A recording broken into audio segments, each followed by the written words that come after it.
Hi everyone, Jody Kochi here just to give you a little quick tutorial on how to actually compute the accuracy scores for the QRI 6. What I'm going to show you is based on the examiner copies that St. Mary's University, the K-12 reading department, kind of condensed them a little bit so they're just on 2 pages, and I did provide links to that on Blackboard under, I believe it's Learning Experience 1, Week 2. So if you haven't used them, you're welcome to. We are going to be focusing in right here on this area where you're going to fill out all this information that you will have after you have given the passage to the student. Probably need a little explanation here of what all of these acronyms or abbreviations mean. TW just stands for total words. How many words were in the passage? Not how many words did the kiddo read right. How many words were there total? DFP, deviations from print, sometimes called errors or miscues. In fact, the QRI actually calls them miscues. So however many deviations from print, miscues, errors, whatever you'd like to call them, how many mistakes that your student made, that's going to go right here. WRC simply means words read correctly. And to do that, we just take the total words minus the errors, and we get words read correctly. SEC is just an abbreviation for seconds, and you're going to take how long it took the student to read the passage, and you're going to convert that into seconds. And then WPMC stands for words per minute correct, and that is the fluency measure that you'll be looking up on the Hasbrook and Tyndall fluency norm chart. That's one of those, if you do Ames Web or Dibbles or FAST or FastBridge, any of those, words per minute correct is the oral reading fluency measure. And then ACC simply stands for the percent accuracy that the student achieved. So if we go back, I popped this out a little bit so you can see where it is. It's on the second page.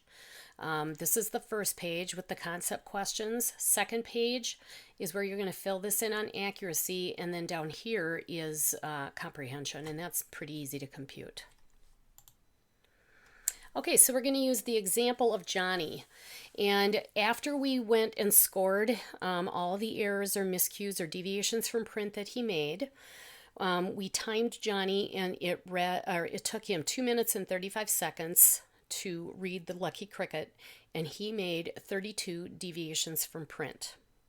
That information we are going to need in order to plug into our little formula here.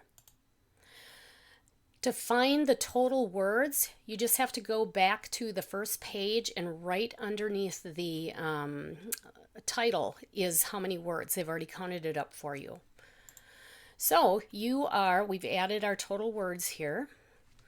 I also converted 3 minutes and 35 seconds. Sorry, I think I changed it on that other slide. 3 minutes and 35 seconds converted into seconds. So that'd be 3 minutes times 60 is 180, plus 35 more is 215 seconds. Once again, 32 deviations from print. Total words in the passage that we got from right under the title, 346. Now we're ready to fill this in, and you will need a calculator or your phone or some app that will let you add and subtract and multiply and divide. So the first thing we need, number of miscues, and that's right here. So we're just going to put the number of miscues right there. I'm going to skip this part for right now. Total words, TW, is how many words were in the passage. We're going to write that right here. Deviations from print, we already have it up here, but that's right here again. And then all we do is subtract. 346 words minus 32 errors gives us 314 words that the student read correctly. Okay, so that's how many words he read correctly. We're going to take that words read correctly, and we're going to move it down here. Here's where you're going to use your calculator. So you're going to take whatever your words read correctly times 60, which is the seconds, divided by the seconds that your student took. So our student took 215 seconds. So that's going to go here. So on our calculator, we would have 314 times 60, and then divide that by 215 seconds, and you will end up with his words per minute correct. And this student's is 88 words per minute correct. Now you need to know how old the student was. If he was a fourth grader, you would look under the norms for that.